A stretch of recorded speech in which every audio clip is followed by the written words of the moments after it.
High বন্ধুরা, তোমরা কেমন আছো? আশা করি খুব ভালো আছো। আমিও খুব ভালো আছি। আমি একটা রেসিপি নিয়ে চলে এসেছি। এই যে সোয়াবিনটা আগের থেকে ভিজিয়ে নিয়েছি, আর এই দুটো আলু কেটে নিয়েছি। এই সোয়াবিন আর আলু রান্না করব। চলো তোমরা দেখো কিভাবে রান্না করি। কড়াতে আমি তেল দিয়ে দিয়েছি।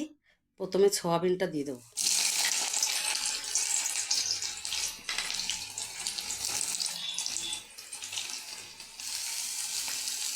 সোয়াবিনটা একটু হলুদ দিয়ে দেবো, যেহেতু ভাজা ভাজা করছি তো একটু হলুদ দিয়ে দেবো।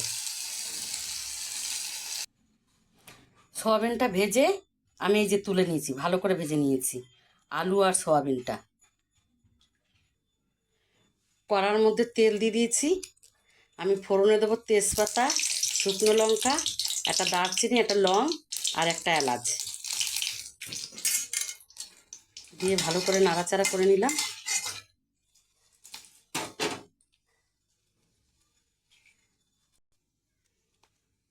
একটু কুচনো পেঁয়াজ দিয়ে দেবো। আদা রসুনটা দিয়ে দেবো।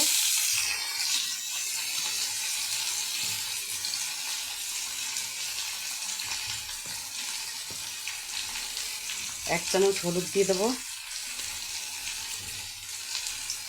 এক চামচ লঙ্কা দিয়ে দেবো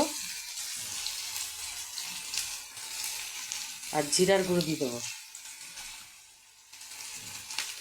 আর নুন দিয়ে দেবো। ভালো করে নাড়াচাড়া করে নেব।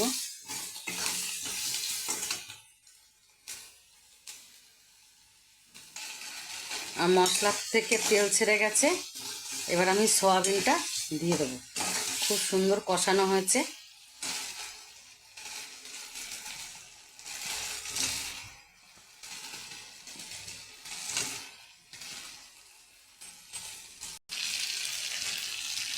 মশলা দিয়ে সয়াবিন কষানো হয়ে গেছে।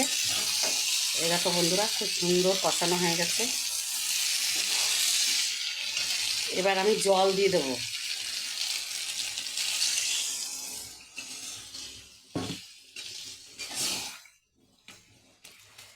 বেশি জল দেবো না, একটু কষা কষা করবো তো।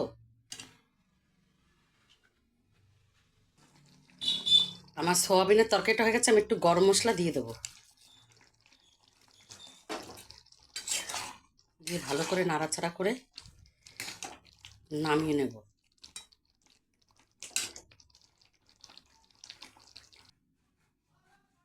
বন্ধুরা দেখো, আমার আলু আর সোয়াবিন রান্না হয়ে গেছে।